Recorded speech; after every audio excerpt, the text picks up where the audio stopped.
Bismillahirrahmanirrahim. Assalamualaikum warahmatullahi wabarakatuh. Salam sejahtera bagi kita semua. Shalom, Om Swastiastu, Namo Buddhaya, Salam Kebajikan. Pada kesempatan kali ini, kami dari kelompok 1 akan memaparkan ide bisnis usaha yang sudah kami rancang dengan judul Puding Sedot Mathematics. Tugas ini berkaitan dengan mata kuliah Technopreneurship dengan dosen pengampu Bapak Farid Ahmadi, Eskom Enkom PhD. Baiklah, sebelum masuk kepada materi, izinkan kami memperkenalkan diri terlebih dahulu. Di sini saya bersama dengan rekan saya yaitu Angelica dengan NIM 140 142 1047, Latifatul Hasanah dengan NIM 140 142 1048, Aulik Zara Ainunisa Mufidayanti dengan NIM 140 142 1049, Falah Adrianu dengan NIM 140 142 1050, dan saya sendiri, Della Erlita Viana dengan NIM 140 142 1052. Baiklah, kepada pemateri, waktu saya serahkan dan tempat dipersilahkan. Terima kasih. Ada pun visi misi dari produk puding sedot mathematics ini, yaitu menjadikan puding sedot bukan hanya makanan yang digemari oleh konsumen dalam waktu yang relatif singkat, dan juga serta memberikan edukasi yang menarik melalui quotes atau challenge berupa soal-soal yang ditulis dalam kemasan puding sedot tersebut. Nah, adapun misinya yang pertama melakukan inovasi pada puding sedot dengan menyesuaikan pada perkembangan zaman. Lalu yang kedua, meningkatkan cita rasa yang dapat menarik konsumen.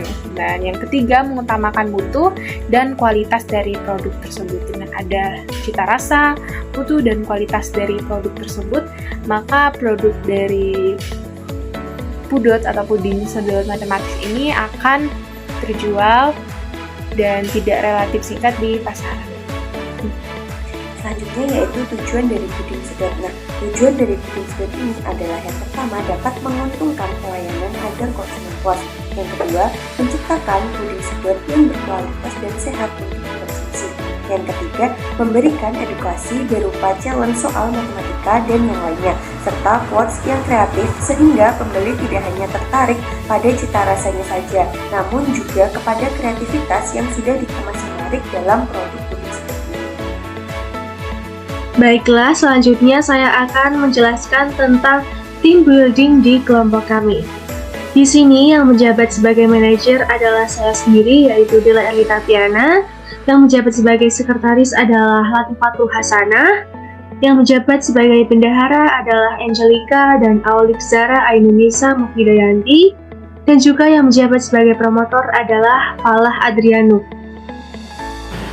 Baik, selanjutnya yaitu mengenai skill dan kompetensi. Yang pertama, terdapat saudari Della Erlita Viana, yang beliau memiliki skill dan kompetensi dalam bertanggung jawab dalam memimpin dan membagi tugas tim dalam menjalankan usaha.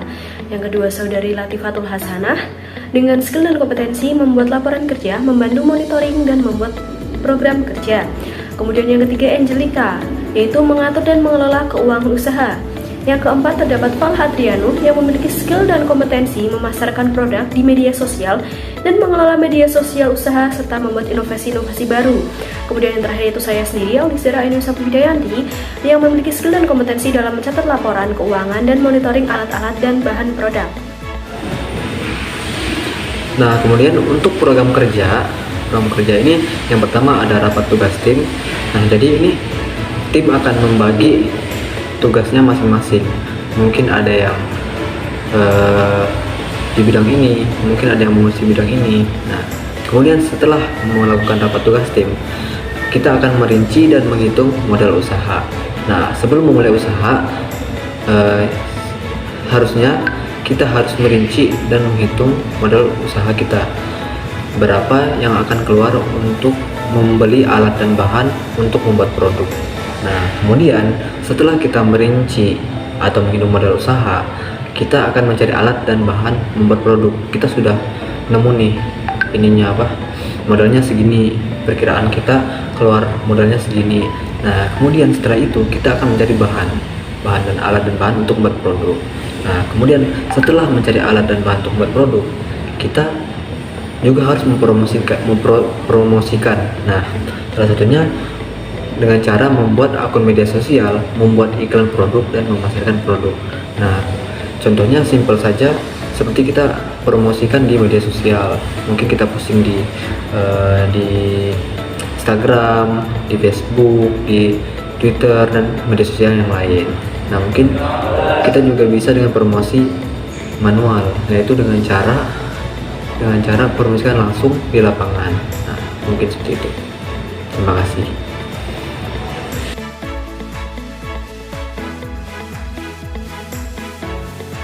Melo, menurut saya mengenai gambaran pasar, tentunya dalam pemasaran produk kita akan mengalami penurunan dan kenaikan. Nah, jika pada produk kita terjadi penurunan, nah kita sebagai owner itu tentunya harus mencari dulu penyebab dari penurunan produk kita. Nah, lalu kita juga bisa mencarikan solusi, tentunya contohnya seperti memperbaiki sistem pemasaran kita. Mungkin sistem pemasaran kita harus dibuat lebih ekstra lagi, misalkan mengadakan promo, diskon, ataupun sesuai dengan tujuan dari produk kita, yaitu memberikan challenge kepada customer kita. Nah, contohnya challenge berhadiah.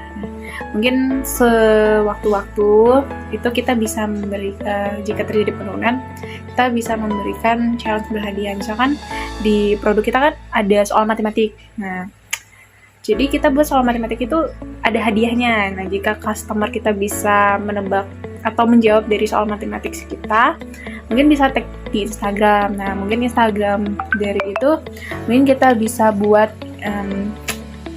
undian berhadiah. Nah, jika ada yang belum bisa mendapatkan hadiah, mungkin itu bisa memperbaiki dari penurunan produk kita. Lalu, mungkin kita juga bisa memperbaiki dari sistem mutu dan kualitas dari produk kita sendiri, apalagi cita rasa. Tentunya mungkin kita bisa memberikan inovasi terbaru lagi dari cita rasa dari produk kita itu sendiri. Nah, jika produk kita mengalami kenaikan, tentu kita harus mengusahakan produk kita itu selalu tersedia ada, dan jangan sampai kualitas dan dari produk kita itu menurun, supaya customer itu tetap segar untuk membeli kembali produk yang kita jual. Nah, kalau kegiatan pemasaran dan promosi yang kita lakukan itu, kita bisa melakukan dua cara, yaitu melakukan personal selling.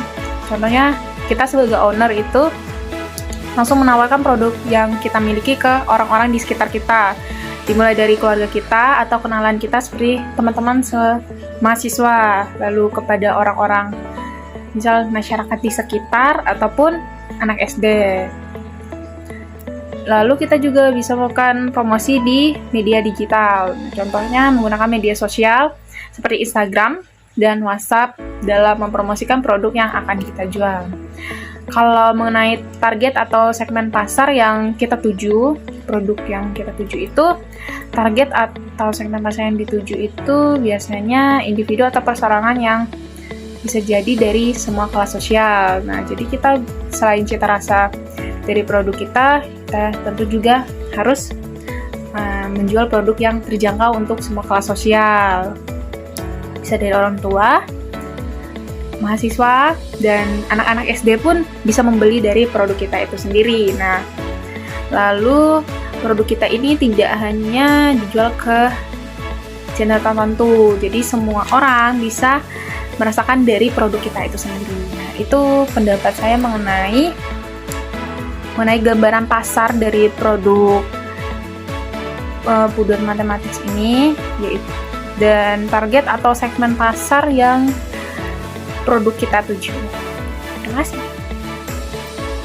Nah, kalau strategi pemasaran puding ini, kalau menurut saya itu kita itu bisa memasarkan produk puding sedut ini itu dengan cara kita itu bisa menitipkan ke toko kue, terus supermarket, maupun supplier makanan yang ada di sekitar kampus. Nah, kita kan juga ada kantin tuh di kampus, jadi kita itu bisa menitipkan puding sedut kita itu di kampus itu. Jadi kayak teman-teman dan mungkin dosen atau petugas-petugas kampus lainnya tuh mungkin bisa tertarik gitu. Jadi kan kalau penasaran pasti akan dibeli Terus kita juga bisa apa ya, kayak mungkin dititipin ke kenalan atau gimana gitu biar lebih ditawarkan. Nah terus kita juga bisa nawarin puding sedot ini tuh dengan kemasan kecil.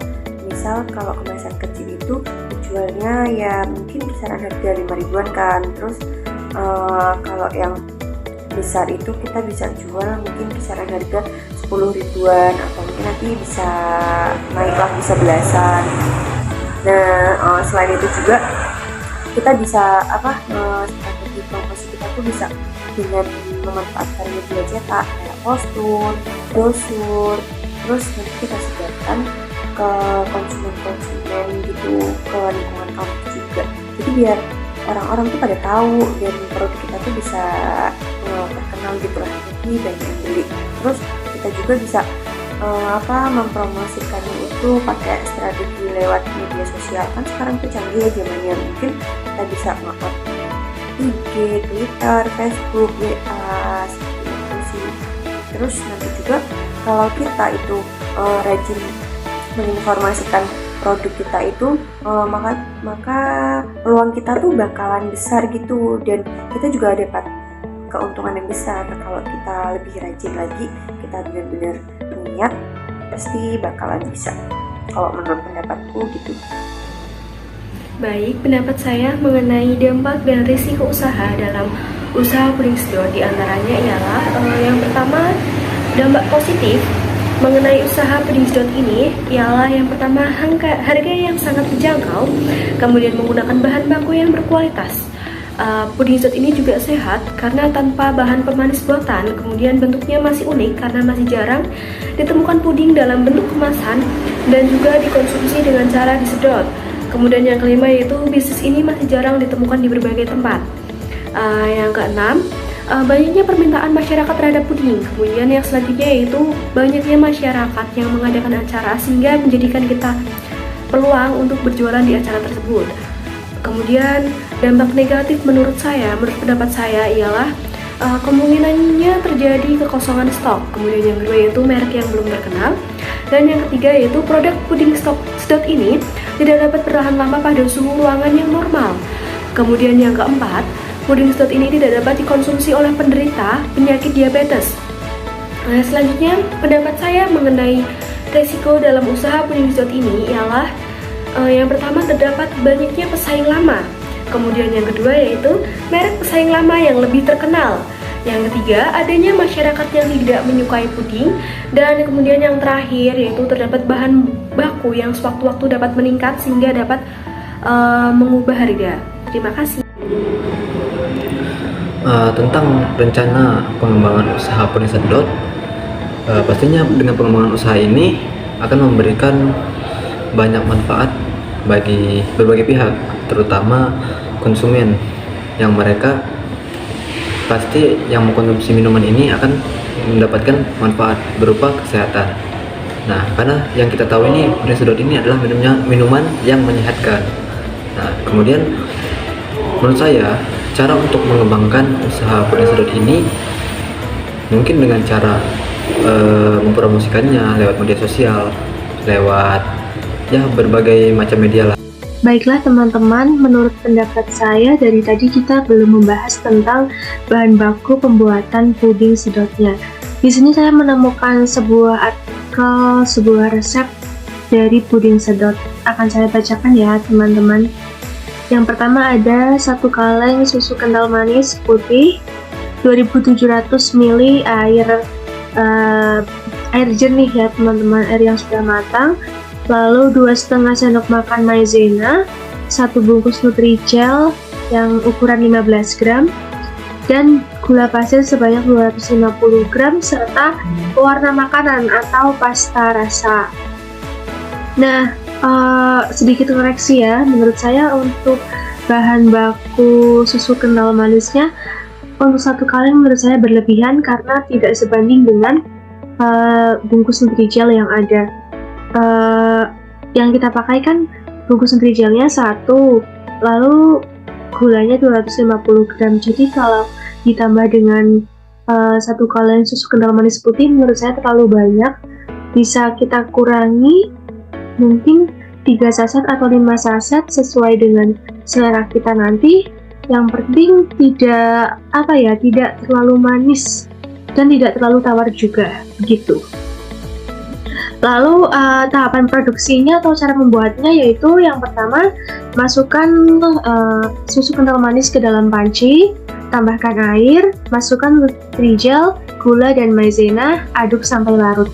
Di sini belum dipanaskan ya teman-teman. Lalu langkah keduanya baru kita panaskan campuran dalam panci tersebut memakai api sedang sambil diaduk-aduk. Lalu beri pewarna makanan atau pasta rasa. Langkah yang ketiga, tunggu sampai mendidih sambil terus diaduk perlahan. Setelah mendidih, matikan api dan hilangkan uap panasnya terlebih dahulu agar tidak ada gelembung-gelembung udara yang tinggal.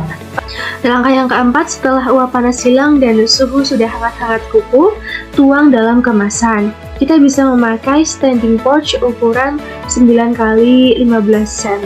Jadi sekitar mungkin 200-300 ml isinya. Nah, langkah yang kelima adalah dinginkan, tutup kemasan dan simpan dalam kulkas. Nah, setelah itu kan sudah siap dihidangkan, tetapi kita mengambil tema edukasi ya. Untuk ada sisi edukasinya, sudah kita sepakati bahwa nanti akan ditulis-tulis berbagai macam rumus matematika agar lebih menarik minat pelanggan dan lebih mengedukasi konsumen. Seperti itu teman-teman, berarti nanti setelah kita simpan dalam kulkas, sebelum kita pasarkan kepada konsumen, kita coret-coret dulu dengan spidol, lalu kita jual ke konsumen. Begitu teman-teman. Demikian pemaparan materi, ide atau bisnis usaha dari kami. Mohon maaf apabila ada salah kata maupun perbuatan. Terima kasih atas partisipasi dan kerjasamanya. Semoga kita semua dapat mengambil hikmah dan manfaat dari materi yang sudah kita paparkan. Amin amin ya rabbal alamin. Kami tutup. Wabillahi taufiq wal hidayah. Wassalamualaikum warahmatullahi wabarakatuh.